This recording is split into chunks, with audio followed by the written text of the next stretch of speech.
好多人平時見到我都會以為我搽咗粉底，因為佢哋見到我嘅皮膚非常之油光澤。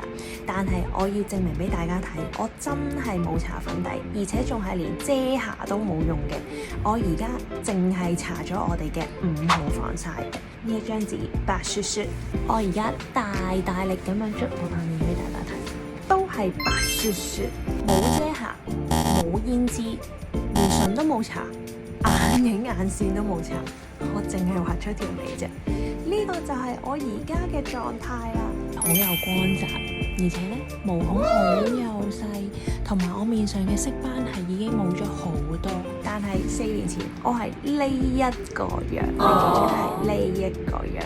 我而家老咗4年，做咗人媽媽，但係我係呢一個樣，所以你哋仲等乜嘢？係咪應該要跟我一齊轉用呢一套護膚品，一齊從根本改善你哋嘅皮膚問題？唔好再用你哋手上面嗰啲冇用嘅護膚品啦，因為呢一套護膚品先係真正可以從根本改善到我哋肌膚問題嘅護膚品，因為佢分子細、活性高，真正可以滲透到落我哋皮膚嘅基底層。俾個機會自己，快啲 PM 我教你點樣用呢套產品。OK， 等你聯絡我，拜。